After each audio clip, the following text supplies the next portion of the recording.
اصحاب کا احترام کرتے ہیں، لیکن بہت ساری شخصیات شیعہ شخصیات نہیں ہیں۔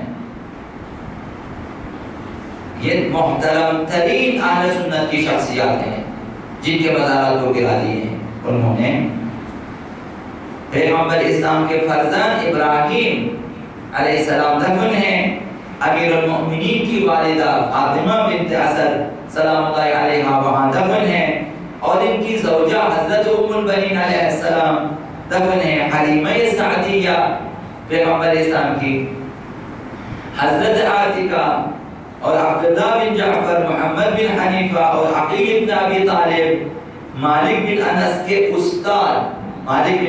استاد شیخ القراء السبعہ ابو مالک نافع کی قبر بھی ہے، قراء سبع میں سے ایک جو مشہور ہے نام، اس کی قبر بھی ہے۔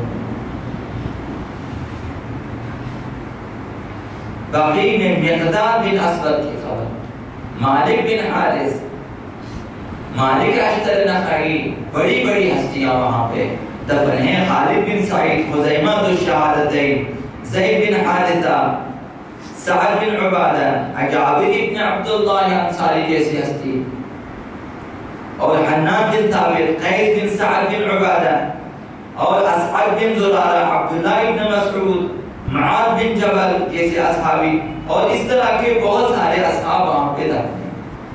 ان سب کے مزارات کو تکفیری گروہوں نے شہید کر دیا۔ لکھا ہے کہ جنت البقیع سے 70,000 افراد محشور ہوں گے قیامت کے دن، جو بغیر حساب کے جنت میں جائیں گے۔ ایسے افراد جنہیں خداوند بے حساب جنت میں داخل فرما دیتا ہے، جنت البقیع میں 70,000 ایسے افراد ہوں گے، ایسے برجستہ افراد جن سے حساب لینے کی ضرورت نہ ہوگی، خداوند ان کی قبروں سے اٹھائیں گے نہیں، جنت میں بٹھا دیں۔ 70,000 ایسے افراد ہوں گے۔ اور یہ بھی کہ یہ روایت بھی بخاری کی روایت ہے، اور یہ جو 70,000 افراد محشور ہوں گے بغیر حساب کی جنت میں جائیں گے، اور ان کے چہرے 14ویں چاند کی طرح دمک رہے ہوں گے، چمک رہے۔ یہ سب اصحاب بقیع۔ ابن بطوطہ نے لکھا کہ بقیع میں عباس ابن عبد المطلب اور حسن ابن علی کی قبروں پر سونے کا قبہ ہے۔ اس زمانے میں سونا چڑھا ہوا قبہ تھا ان دونوں کی قبر میں، جو باہر سے دکھائی دیتا تھا اس زمانے۔ ابن بطوطہ نے جب سفر کیا، اس نے اپنے سفر نامے میں لکھا کہ حضرت عباس اور حضرت امام حسن ان کی قبروں پہ قبے تھے، اور وہ بھی سنہرے قبے۔ لکھا کہ عباس ابن عبد المطلب اور امام حسن کی قبریں ایک ہی قبے میں، دونوں ایک ہی قبے میں، حتیٰ یہاں تک بھی بیان کیا گیا۔ اب جہاں امام حسن کی قبر ہے وہاں پہ عباس ابن عبد المطلب کی بھی قبر ہے۔ اور اس نے لکھا ہے کہ بقیع کا سب سے بلند قبہ یہی قبہ امام حسن اور عباس ابن مطلب جو بلند ترین تھے اس میں۔ اور لکھا ہے کہ امام حسن کی زری چاندی کی تھی، اور اس پر فارسی میں نقوش تھے، اشعار تھے، دعائیں تھی، جو بھی تھے۔ اب جو ہے ایران کی جو تاریخ ہے زریحوں کے حوالے سے بہت طولانی ہے۔ بقیع میں بھی انہوں نے ذریعے بیان کیے، تو فارسی اشعار بھی، فارسی نقوش بھی لکھے ہوئے تھے، یہ سفرناموں میں لکھا گیا۔ اور اب بھی آپ دیکھیں اکثر و بیشتر مزارات پہ زری جو ہے ایران سے بن کے جاتا ہے۔ لکھا ہے کہ امام حسن کے پہلو میں ایک اور قبر ہے جو امام سجاد کی، جس پر بھی ایک قبہ ہے، یعنی وہاں پر بھی ایک قبہ تھا، چوتھے امام کے اوپر چھوٹے قبے۔ یہ مختصر ترین داستان ہے، اس قدر اس کی داستان ہے، اور ابھی ظلم کی داستان بھی بہت ہے۔ البتہ ظلم کی تاریخ بہت ہے۔ قبر آقا امام حسین کو گرانا، جس کے بارے میں جو ہے شاہ عبدالعظیم کی فلم میں آپ دیکھیں، بہت اچھی چیز اور مستند اور بہترین فلم جو بنی ہوئی ہے، اس میں آپ دیکھیں گے کہ آقا امام حسین کے مزار کس طرح گراتے ہیں، اور شاہ عبدالعظیم جو ہے اور دوسری شخصیات کس طرح سے ان کو بچانے کی کوشش کرتے ہیں، اور اس کا تو وہ فلمیں بھی آپ دیکھ سکتے ہیں، شاہ عبدالعظیم کی فلمیں تو پرانی داستان ہے۔ اب وہاں سے آپ جائیں گے کربلا سے آپ جائیں گے، اس سے پہلے ان کی ابھی کی داستان نہیں ہے، ابھی ان کا عروج ہے۔ عروج یعنی چاہیے، عروج کا مطلب یہ ہے کہ ابھی یہ لوگ آخری حربے کے طور پر اپنا آخری بار بیٹھ کر اسلام پہ کر رہے ہیں کہ شاید ہمیں کامیابی ملے۔ اب تک انہوں نے شاید خفیہ کیا، ابھی چند سال ہو چکے ہیں، کھلم کھلا انہوں نے پہلے جب کربلا پہ، بغداد پہ اور جو مدینے پہ، جنت البقیع پہ حملہ کیا تب بھی ناکام ہوئے، کسی حد تک کیا اور پھر خاموش ہو گئے۔ دیکھا کہ اب جو ہے زیادہ ہمیں فتوحات حاصل نہیں ہو سکتے، رک گئے۔ اب شاید دوبارہ انہوں نے سر اٹھانا شروع، مختلف دنیا کے مختلف ممالک میں انہوں نے اپنے جال بچھا دیے، تکفیری گروہوں کو پھیلا دیا، مساجد پہ قبضہ کیا، مختلف مسلمان مکاتب فکر کے جو ہے اس میں داخل ہو گئے، شامل ہو گئے، ہو کر وہاں اندر ہی انہوں نے افرادی قوت بڑھانا شروع کر دی غیر محسوس طریقے سے۔ اور اب آپ نے دیکھا کہ جب شام میں ناکام ہوئے تو عراق میں انہوں نے، اور یہ حالت ہے نا، بتایا مغربی ممالک نے ذمہ داری قبول کی اور ان کے ذمہ دار افراد نے اعلان کیا کہ یہ ہم نے بنایا تھا۔ اور یہاں تک آپ نے پڑھا ہوگا کہ ہم نے موصل کے لیے نہیں بنایا تھا، ہم نے یہ جولان اور جو اسرائیل کی سرزمین پہ ہم نے اس کو بنانا تھا، لیکن یہ اب وہاں پہ تشکیل نہ پا سکا، اس کو ہم نے لا کے عراق میں بنا دیا۔ یہی جو ابھی تکفیری گروہ ہے عراق میں، اب ان سب کے مقاصد ایک ہیں۔ ہم سمجھتے ہیں کہ یہ تکفیری گروہ اور ہیں، مغرب اور ہیں، صہیونزم اور ہیں، یہ اور نہیں ہے، سب ایک ہے، ان کی شکلیں مختلف فلموں میں جو آپ دیکھیں گے، یہ جو ایک مستند ہے ڈاکومنٹری فلم، مستند شمشیر کے نام سے، جس میں تلواروں کی تاریخ، اس میں ہندی تلوار اور اس میں چینی تلوار، اس میں جاپانی تلوار، اس میں جو ہے برٹش تلوار اور برطانوی، ان چیزوں کی تاریخ ہے۔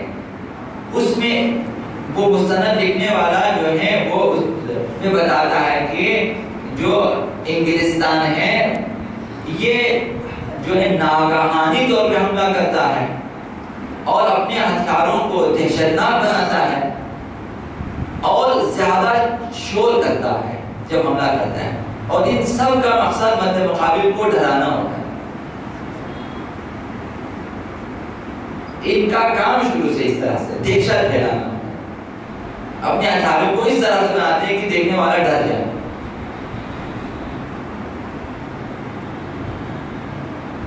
سب کے مقاصد ایک ہیں ان کے، یہ سب یا ٹرائی اینگل بن جاتے ہیں یا جتنے اینگل ان کے بن جاتے ہیں، سب کے مقاصد ایک ہیں، سب کے مقاصد دجالی، سب کے مقاصد یہ ہیں کہ اسلام نہ رہے، دین نہ رہے۔ ان مزارات سے دشمنی نہیں ہے، ان مزارات سے دشمنی اصل میں اسلام سے چاہتے ہیں کہ مسلمانوں کے لیے کہیں بھی کوئی بھی مرکز نہ رہے۔ گزشتہ سالوں کی جو رپورٹیں آپ نے پڑھ لی ہیں، عراق میں جب امریکن فوج وہاں پہ اتری اور انہوں نے اتنے ہزار جو ہے امریکن فوج نے جو ہے تحقیقات شروع کر دی کہ کہ آخر کیا سبب ہے کہ ایک قبر کے گرد بیک بعد 40 لاکھ افراد طواف کرتے ہیں،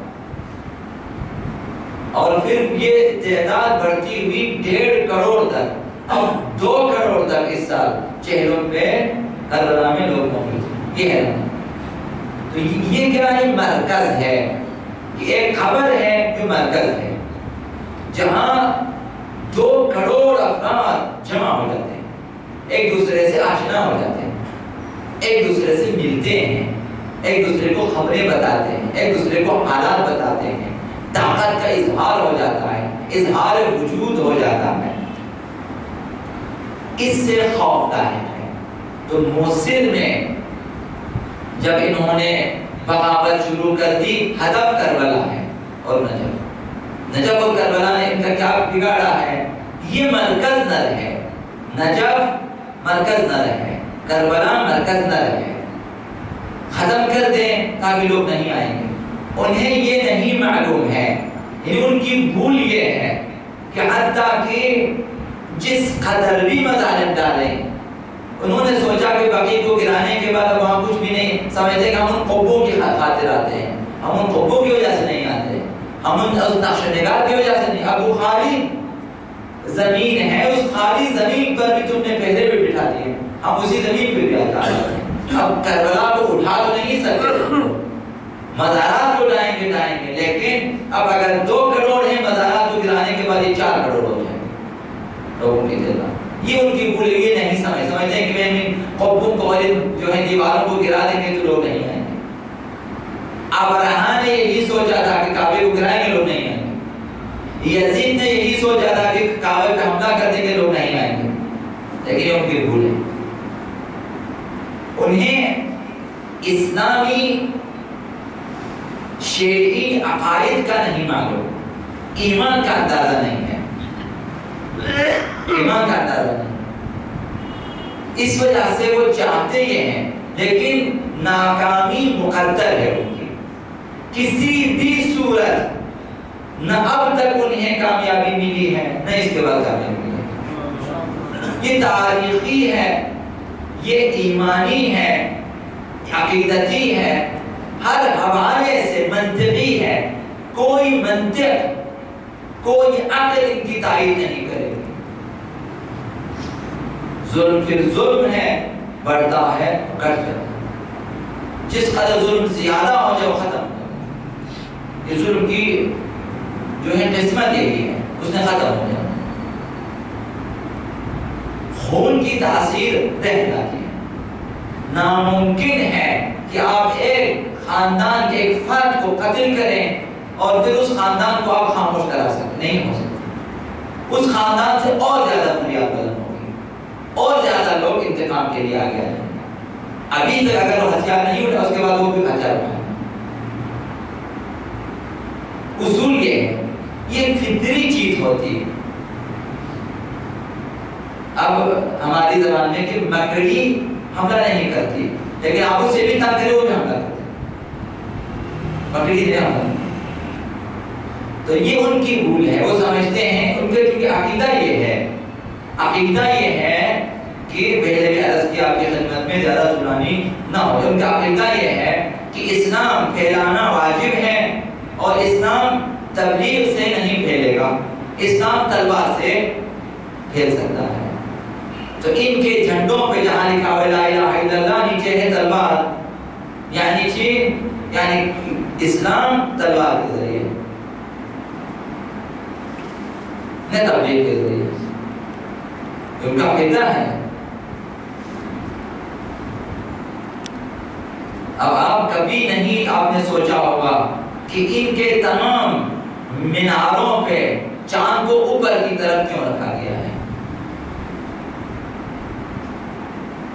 چاند اوپر، ان کی داستانیں بہت ہیں، ان کے آثار کو اگر آپ پڑھیں گے تو آپ حیران ہو جائیں گے کہ یہ لوگ اتنے سالوں سے کس منصوبے پہ اور کن کے منصوبے پہ اور کن کے لیے ان منصوبوں پہ عمل کر رہے ہیں، داستان طویل ہے۔ انشاءاللہ العزیز جائیں اور حتماً جائیں بقیع. اگر پھر بھی ائمہ اطہار کی قبر مشخص ہے، لیکن باقی اب قبر مشخص نہیں ہے. میدان ہیں جہاں کبوتر ہیں، ان مزارات کے طواف کرتے ہیں. آپ دیکھیں گے باقی میں پرندے پرندے، کبوتر ہی کبوتر ہے. نہ معلوم شاید وہ بھی ہماری طرح آزادار ہے. تو آخری جملہ میں عرض کروں گا کہ امہات المؤمنین کی کا ہم احترام کرتے ہیں، اور ہمارے مراجعین نے فتویٰ دیا واجب ہے، کیونکہ ناموں سے پیغمبر ہیں اور جس قسم کے بھی ہیں ان کا احترام ضروری ہے. لیکن اسی ماں نے، جسے ہم مومنین کی ماں کہتے ہیں، وازواجہ امہاتہم، پیغمبر اسلام کی بیویاں امت کی مائیں ہیں. تو مائیں اچھی ہوتی ہیں، کبھی کبھی اچھی نہیں ہوتی. پیغمبر اسلام انہی کے گھر میں جو ہیں وہ پال گئے، وہیں پر اسی گھر میں دفنا دیا جہاں پہ پیغمبر اسلام کا روزہ ہے، اسی میں دفنا دیا. اور اس کے بعد ان کا اپنا بابا وفات پا گیا تو وہیں پہ آپ کے ساتھ کی دفنا. پھر دوسرا خلیفہ کہاں یہیں پہ دفنا دیا. اب اس کے بعد جب آقا امام حسن کی باری آئی، اجازت نہ دی. نواسہ رسول، جگر گوشہ رسول کو اس ماں نے اجازت نہ دی کہ وہاں پہ دفن ہو. وصیت تھی آقا امام حسن کی کہ مجھے اپنے نانا کے پہلو میں دفن کر دے. جنازہ تیار ہوا، جنازے کے ساتھ آقا امام حسین